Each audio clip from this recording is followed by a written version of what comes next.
Bonjour à tous et bienvenue dans Repère, votre magazine d'actualité chaque semaine sur TV Vendée. Cette semaine, nous parlons de la capture accidentelle des dauphins communs dans le golfe de Gascogne.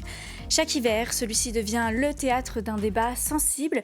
D'un côté, nous avons la protection des dauphins, qui est une espèce emblématique et protégée, et de l'autre, on retrouve la filière de la pêche qui se retrouve fragilisée, confrontée à des fermetures de zones, des quotas en baisse et des pertes économiques importantes. Pour mieux comprendre l'origine de ces captures et imaginer des solutions plus ciblées, un vaste programme scientifique a été mené, le projet Delmoge. Pour en parler, nous recevons aujourd'hui sur ce plateau Clara Ulrich, coordinatrice des expertises halieutiques et membre à l'IFREMER. Bonjour Clara. Oui, bonjour. Alors, avant de parler des solutions, nous allons évidemment revenir sur l'origine du problème. Donc on parle beaucoup des captures accidentelles des dauphins communs depuis plusieurs années. Est-ce que c'est un phénomène nouveau ou est-ce qu'au contraire on est plus documenté sur ce sujet ? Alors, les captures accidentelles de dauphins en particulier, mais d'espèces sensibles de manière plus générale, c'est quelque chose qui existe depuis très longtemps, qui est documenté depuis longtemps. On a un réseau national d'échouage qui redonne ces informations. Et c'est vrai qu'au cours de l'histoire, dans les années récentes, on a eu plusieurs vagues comme ça de plusieurs années avec des augmentations. Et puis après, c'est un petit peu redescendu en termes d'échouage. Et depuis 2016, c'est vrai que les niveaux ont atteint des niveaux bien plus élevés qu'avant. Donc c'est vrai qu'on est dans un phénomène depuis 10 ans qui a été en augmentation et donc qui a créé, c'est vrai, ce besoin à la fois d'en savoir plus et puis d'agir plus. C'est ça, et de comprendre finalement ce phénomène. Si on se concentre sur le territoire de la Vendée, est-ce que la zone de Noirmoutier, l'Île-Dieu, des Sables d'Olonne, est-ce que c'est une zone qui est particulièrement touchée ? C'est une zone à risque élevé ?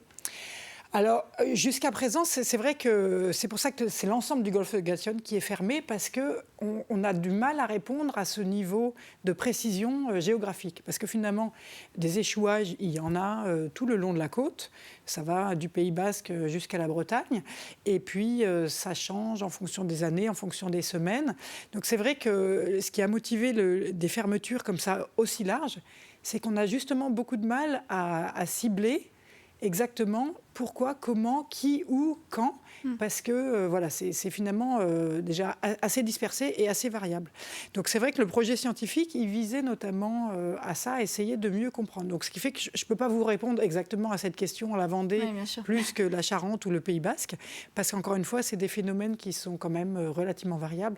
Mais clairement, la Vendée fait partie des zones qui sont les plus à risque, ça c'est évident. Et donc, le projet Delmoge a montré que les dauphins communs n'étaient pas plus nombreux qu'il y a 15 ans, mais qu'il y avait plutôt un changement de comportement qui se rapprochait des côtes. Comment est-ce qu'on peut expliquer ça, justement ? Voilà, donc ça, c'était quand même la première question, parce que cette augmentation des échouages, c'est forcément c'est légitime de se dire, est-ce qu'il y a plus de dauphins ? Donc là, on dit qu'il n'y a pas plus de dauphins, il n'y en a pas non plus moins, mais ils sont à la fois plus proches des côtes, plus longtemps dans le golfe de Gascogne et puis plus dispersés. Avant, c'était un peu des gros groupes de dauphins qui venaient dans le golfe. Et puis aujourd'hui, c'est des groupes plus petits, plus mobiles, plus aléatoires, plus dispersés et donc qui sont plus souvent en contact avec les zones où il y a des filets de pêche. Alors pourquoi ? C'est vrai que c'était l'enjeu de ce projet de recherche, c'était comprendre pourquoi, qu'est-ce qui a changé au niveau de la pêche, qu'est-ce qui a changé au niveau des dauphins eux-mêmes, qu'est-ce qui a changé au niveau de l'environnement. Et donc, on a comme ça analysé plusieurs hypothèses et on s'est beaucoup focalisé sur ces changements environnementaux.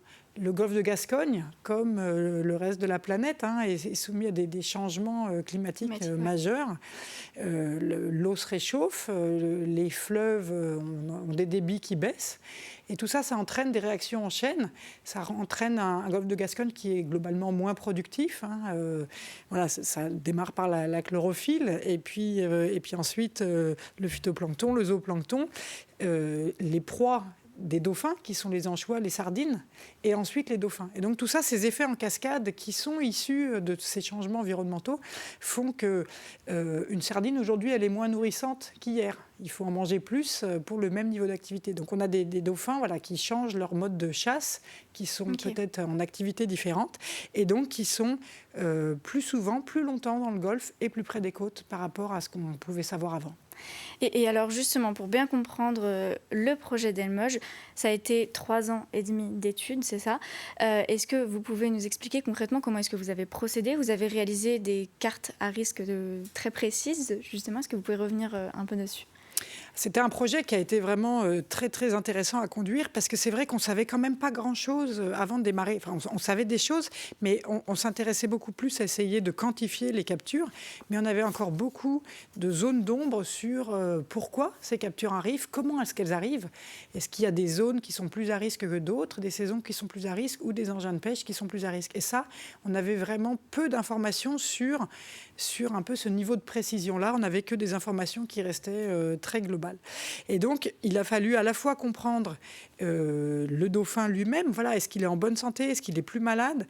Il a fallu donc comprendre qu'est-ce qui a changé chez les anchois, les sardines, qui sont les proies préférées des dauphins. Et puis, qu'est-ce qui a changé dans la pêche? Globalement, la pêche n'a pas beaucoup changé en termes de nombre de navires, en termes d'activité globale de la pêche dans le golfe de Gascogne. Mais elle a quand même changé dans ses engins, dans ses stratégies, dans ses espèces cibles. Et donc tout ça, ça nous a fait beaucoup d'études, je dirais, un peu parallèles. Des études à la fois de biologie, des études statistiques, des études de cartographie, des études techniques sur les engins, etc. Donc on a eu vraiment un panel très très large d'analyses qu'il a fallu remettre ensemble.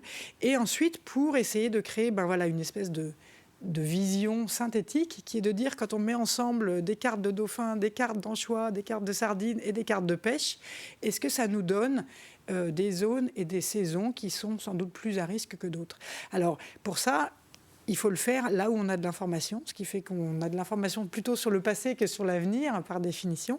Mais c'est vrai qu'on arrive dans ce niveau maintenant de compréhension qu'il y a vraiment des zones et des saisons et des engins de pêche et des stratégies de pêche qui sont plus à risque que d'autres. Et donc justement, la décision a été nationale de fermer pendant un temps, une durée précise, donc d'1 mois, le golfe de Gascogne. Les principaux touchés aujourd'hui sont les pêcheurs. En 2024, il y a des pêcheurs vendéens qui ont témoigné justement de l'impact économique que ça pourrait représenter dans leur filière. Regardez tout de suite leur témoignage. Beaucoup de pêcheurs vont cesser leur activité. Et cela impacte beaucoup de marailleurs, de poissonniers et toute la filière en fait de la pêche. C'est des bateaux de plus de 8 mètres qui sont interdits de pêche, donc des grosses unités qui ramènent plus de poissons. Et nous, on travaille beaucoup sur des grosses quantités, donc après, voilà. Donc le poisson va devenir plus cher, les quantités seront moindres et tout le monde n'aura pas le droit de travailler et c'est ça le problème. Alors la différence, c'est qu'on va avoir beaucoup moins de poissons sur des espèces ciblées telles que le bar, la sole, le merlan, le merlu. Vous voyez, comme aujourd'hui, il y a plein de gens qui ne sont pas venus, quoi. Parce que pour eux, dans leur tête, c'est la fermeture de la pêche, donc pas de poissons. Si jamais le merlu il vient à doubler du prix, ils vont se rabattre sur autre chose. Sur ça, je m'en fais pas trop. Ouais. Donc ces témoignages viennent des pêcheurs vendéens, c'est des témoignages de 2024. Quand on entend cela, est-ce qu'on justement peut se dire que la filière de la pêche est en danger aujourd'hui ? Alors, la filière de la pêche, elle est effectivement soumise à quand même beaucoup d'aléas, celui-là, mais beaucoup d'autres qui s'y rajoutent. Donc, on sait que c'est des filières qui sont quand même globalement fragiles et qui le sont de plus en plus avec les changements environnementaux. Ça, c'est sûr. L'impact de cette fermeture, il a été bien analysé 2024, 2025. Les chiffres, je crois, ne sont pas encore sortis, mais ce que les pêcheurs témoignent là, c'est effectivement, on le voit bien, on le voit dans nos chiffres, surtout sur les espèces les plus saisonnières, la sole, le merlu, il y a des espèces finalement où après il y a une espèce de rattrapage. Donc on voit bien que les volumes baissent, on voit aussi que les prix globalement montent, surtout au moment de la réouverture. Donc ce qui fait que la baisse financière est peut-être moins forte que la baisse en volume, mais l'impact est réel. Il y a des financements, bien sûr, l'État a indemnisé en large partie quand même cette filière, mais les impacts restent forcément majeurs. C'est toujours difficile d'avoir comme ça des des changements complets dans les modes d'approvisionnement. Donc il y a des impacts directs et des impacts indirects. Donc voilà. Donc c'est sûr que tout ça, c'est quand même bien suivi, c'est bien documenté. Et il y a beaucoup d'enjeux, il y a beaucoup de discussions à ce niveau pour réussir à trouver les meilleures solutions pour l'avenir. C'est ça, parce que donc, la fermeture du golfe de Gascogne pendant la période hivernale, on a bien vu que ça a fait chuter drastiquement le nombre de captures des dauphins communs, mais que ça a, de l'autre côté, un impact pour la filière de la pêche. Est-ce que fermer le golfe de Gascogne pendant un mois, c'est la meilleure solution? Est-ce qu'on peut rester comme ça? Est-ce qu'il n'y a pas des zones qu'on peut laisser ouvertes, je ne sais pas, par exemple en Vendée ou autre? Alors ça, c'est une question, bien entendu, je n'ai pas la réponse pour vous aujourd'hui, parce que c'est vraiment là qu'on en est dans les discussions. Et puis, il y a énormément d'interactions entre les services de l'État, les pêcheurs, les scientifiques et puis les organisations gouvernementales pour justement essayer de trouver ce compromis qui est si difficile. Jusqu'à présent, la fermeture, elle s'est imposée comme étant la réponse à l'information qu'on avait. Comme je vous le disais au début, l'information qu'on avait n'était pas suffisamment précise pour être capable de faire de la gestion précise. Okay. Aujourd'hui, après 3 ans du projet d'Elmoge, plus déjà au moins 2 ans du plan d'action de l'État, l'équipement des navires avec des caméras, ça, il faut en parler parce que c'est une source d'information qui est vraiment nouvelle, qui est vraiment majeure et qui nous apporte un niveau de précision qu'on n'a jamais eu avant sur cette pêcherie comme sur n'importe quoi d'autre. Donc c'est vrai qu'aujourd'hui, la compréhension, elle est vraiment beaucoup plus fine. De là à être capable ensuite de faire de la gestion en fait proactive, c'est difficile parce qu'encore une fois, on a toujours ce problème que les données, elles sont de plus en plus précises, mais c'est les données historiques, c'est les données d'hier et d'avant-hier, et c'est pas les données de demain. Donc réussir à avoir des mesures qui sont en plus vraiment presque en temps réel, ça fait partie des enjeux. Donc voilà, aujourd'hui, j'ai envie de dire, on a beaucoup d'informations aujourd'hui, on va en avoir encore plus en 2026, justement, à cause de ces équipements de caméra qui commencent à nous apporter des informations vraiment essentielles. Donc, où est-ce qu'on en sera pour 2027 ? Bien entendu, je ne peux pas vous répondre.